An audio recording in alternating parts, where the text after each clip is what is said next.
Yo les gamers, aujourd'hui on s'attaque à un des grands clichés des jeux vidéo. Rendent-ils plus bêtes ou au contraire vont-ils nous sublimer? C'est ce que nous allons voir maintenant dans le module mélangeant science-fiction, science-geek des jeux vidéo, c'est-à-dire science sci-fi. Générique.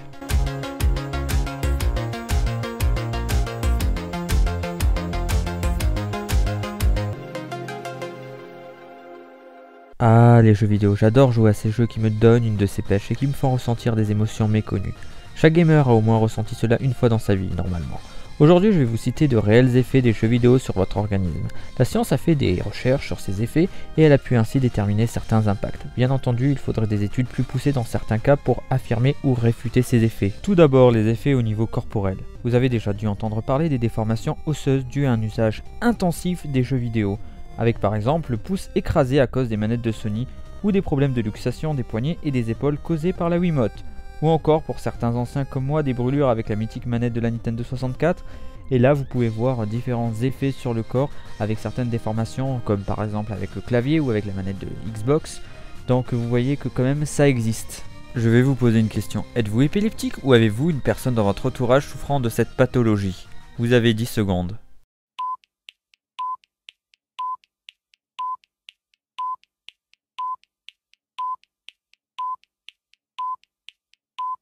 Petite définition rapide de l'épilepsie. L'épilepsie se caractérise par une augmentation soudaine de l'activité électrique dans le cerveau, entraînant une perturbation temporaire de la communication entre les neurones.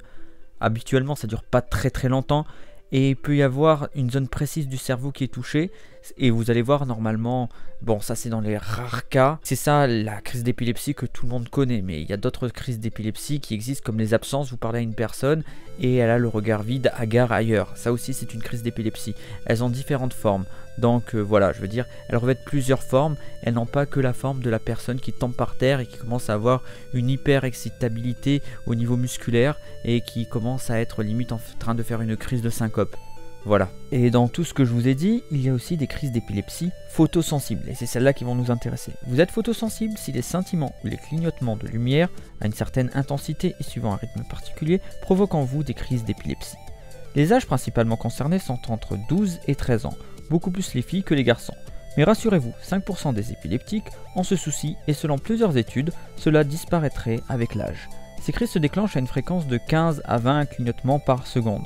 Mais souvent, c'est la lumière naturelle qui provoque des crises. Il y a heureusement beaucoup de jeux qui ont pris en charge ce facteur, et maintenant, il est très rare d'avoir ce souci via les jeux vidéo. Si on revient maintenant aux maladies, il y a la Palmare PlayStation Hydradenitis. Qu'est-ce que quoi? C'est une maladie qui provoque des lésions douloureuses sur les paumes des mains et surtout des doigts. Aucun rapport avec Sony, car c'est l'utilisation excessive de manettes. Sinon nous avons une autre maladie, mais là c'est plus lié à une console, c'est la Wii Elbow, c'est-à-dire coude, maladie liée à une utilisation intensive de la Wii. Alors les symptômes sont les suivants: douleur au bras, inflammation du coude, du dos, des poignets, parasthénie et une fatigue sur le long terme. Maintenant nous allons passer à un autre sujet qui a fait polémique, la dépendance des jeux vidéo.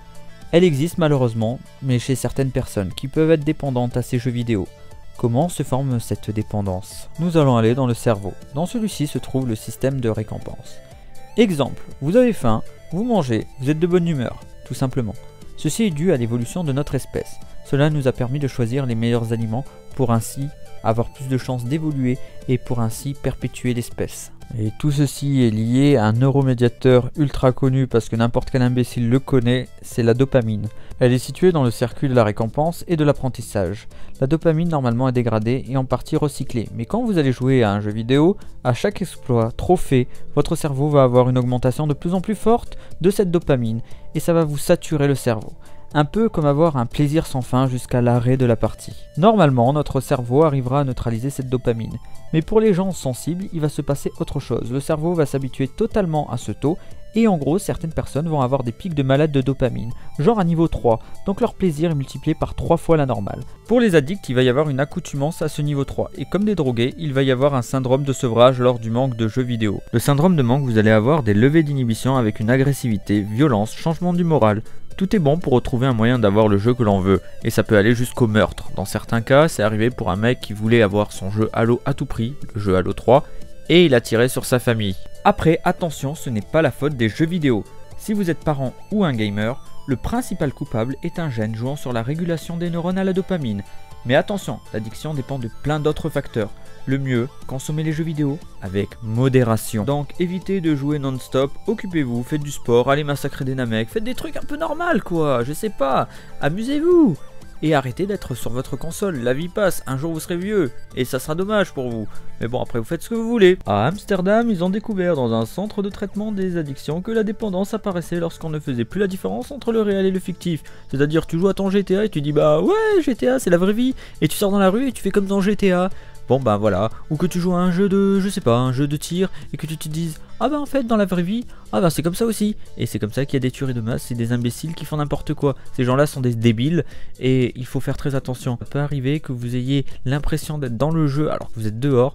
C'est normal parce que des fois vous jouez tellement que votre cerveau pense que vous êtes encore dans le jeu. Alors faites attention. D'ailleurs j'ai un moment intime à vous dire, j'ai été un petit peu addict aux jeux vidéo. Je jouais non-stop, il m'en fallait toujours plus et quand j'arrêtais je ressentais de la douleur. J'étais anxieux, en colère, j'ai lâché des amis de l'époque et des copines merdiques de l'époque et je jouais énormément par jour. Oh tu arrêtes de nous faire ton Calimero, on en a rien à foutre, ils sont là pour la vidéo, ils en ont rien à foutre de ta vie. Alors tu continues et tu te la fermes. Mais c'est ma vie. Non, rien à foutre. Allez, casse-toi. Ou sinon tu goûteras ma matraque dorée. Non, pas la matraque dorée. Non, d'accord. Maintenant, nous allons montrer la partie positive des jeux vidéo. Pour les enfants, certains jeux peuvent développer leur connexion neurale et améliorer leur développement, à l'instar de regarder passivement la télé et leurs programmes merdiques. Alors, ça nous permet aussi d'avoir une augmentation des réflexes, surtout de la vision périphérique pour certains jeux, une notion de repérage en 3D spatial pour d'autres jeux, devenir un vrai couteau suisse, pouvoir enchaîner plusieurs actions dans le même temps, réfléchir, trouver d'autres pistes plus rapidement, être beaucoup plus éveillé pour certains jeux, comprendre d'autres langues, comme l'anglais dans certains jeux qui ne sont pas traduits en FR. Cela permet aussi de décompresser, donc c'est un anti-stress. Par exemple dans Assassin's Creed, comme avec le Discovery Tour, qui va nous permettre d'être plus proche du passé qu'un vulgaire manuel d'histoire sans âme, ou des cours d'histoire qui seraient pas énormément intéressants avec un prof qui serait là en train de t'endormir. Donc d'un côté c'est bien parce qu'on apprend des choses, même si elles sont pas 100% vraies, au moins on se rapproche du passé d'une façon interactive et ludique. Pour ceux qui aiment les jeux de gestion, si vous faites des jeux de gestion comme Civilization, Age of Empires et j'en passe, SimCity et tout le bordel, eh ben vous allez pouvoir gérer mieux votre cerveau, pouvoir mieux enregistrer et pouvoir être plus ordonné dans votre futur métier par exemple. Si vous avez besoin de gérer certaines choses, ça vous rendra beaucoup plus apte et beaucoup plus performant que la moyenne des gens qui n'auront pas joué aux jeux vidéo. Maintenant, passons au côté obscur, les effets négatifs. Tout d'abord, la levée d'inhibition de l'agressivité. C'est-à-dire injures, stress, pétage de câbles. La personne n'arrive pas à jouer bien comme il faut, ou joue trop et pète les plombs très facilement. Elle n'arrive plus à se contrôler. Jeux vidéo, des consoles portables, évitez de regarder trop près la console et faites des pauses régulièrement toutes les heures.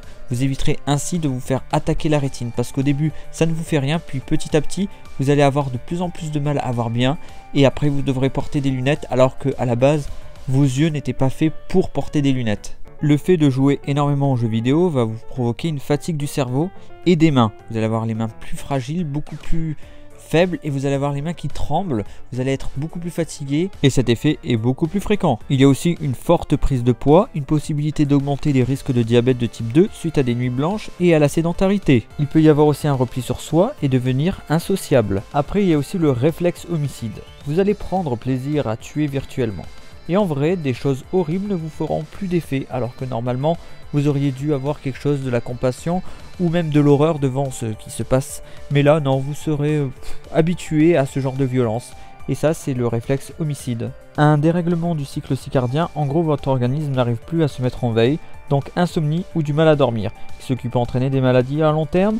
D'après mes recherches, 37% des étudiants ont du mal à dormir du fait qu'ils jouent aux jeux vidéo, ce qui entraîne des somnolences, une altération de leur comportement et aussi un échec scolaire beaucoup plus important. Maintenant, passons dans le vif du sujet, les effets des jeux vidéo sur le cerveau. On a survolé tout à l'heure, maintenant nous allons rentrer dans le vif du sujet. La dopamine peut entraîner chez certains individus une fissure au niveau du virtuel et de la réalité, car lorsque vous allez faire un headshot ou tuer votre adversaire d'une façon violente et humiliante, comme dans Mortal Kombat, vous allez ressentir du plaisir. On a aussi le fait d'être toujours devant un écran, une modification du processus cognitif, qui fait que la stimulation du cerveau est diminuée et donc on se retrouve aussi avec une baisse des fonctions cérébrales. Sinon, une étude a fait grand bruit au Canada. Des chercheurs ont testé les effets de deux types de jeux vidéo sur le cerveau. Tout d'abord, ils ont testé des jeux du style Call of Duty et Killzone pendant 90 heures. Ils ont eu, ces personnes qui ont suivi cette expérience, une meilleure attention visuelle, une meilleure mémoire à court terme et une motricité fine, meilleure que la normale. Mais il y a un prix à payer et il est très lourd. Attention, comment tu parles là? Tiens, c'est quoi ces conneries? Nous t'interdisons de parler de ça. Soumets-toi aux 5 à l'offre. Un jeu magnifique qui n'a pas changé depuis 2003. Soumets-toi aux 5 à l'offre.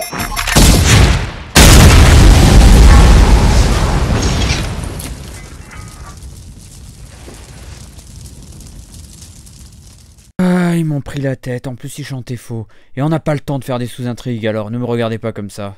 Bref, reprenons. Ces joueurs perdent de la matière grise dans leur hippocampe, ce qui va créer des chances de développer une dépression, une schizophrénie, des troubles du stress post-traumatique, et même plus grave, une maladie d'Alzheimer sur le long terme.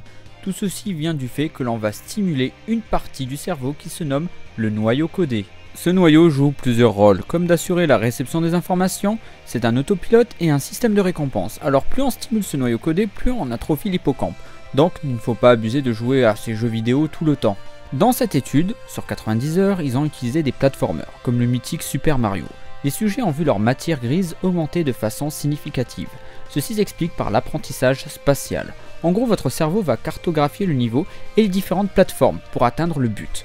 Un peu comme les conducteurs de taxi qui ont d'excellents hypothalamus et donc une bonne mémoire spatiale. Pour résumer, jouer à Call of ou à un jeu de tir du même style, vous allez développer votre mémoire à court terme et vous allez augmenter votre sensibilité visuelle, et ça c'est cool.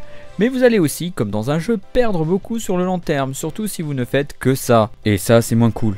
Après, selon cette étude, si vous aimez les jeux de tir mais que vous ne voulez pas avoir les effets néfastes, il existe encore des solutions. Cette solution, selon moi, serait Fortnite, qui réunit les effets des platformers, un côté stratégique et aussi les réflexes visuels des FPS. Le fait que le monde change à chaque saison, le fait quand l'on doit se balader dans une carte, le fait de construire, le fait d'avoir des stratégies, fait que l'on stimule toutes les zones du cerveau en même temps et on diminue les effets délétères que l'on a dans les first-person shooters par exemple.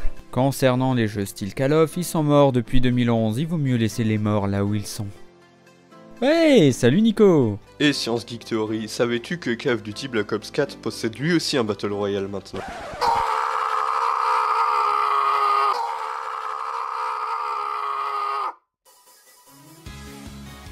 Oh mon dieu! Bon, cette vidéo de sci-fi t'a plu, je t'invite à la partager, chaque partage me permettra de détruire une planète dans l'univers. Si tu es nouveau ou nouvelle, tu peux rejoindre notre vaisseau qui va nous emmener vers la galaxie des multivers. Sur ce les amis, je m'en vais donner des PLS à des dieux de la destruction. A plus les cocos, et n'oubliez pas, ceci n'est qu'une théorie d'un geek qui aime les sciences et les théories, je veux bien sûr parler de Science Geek Theory, et si ya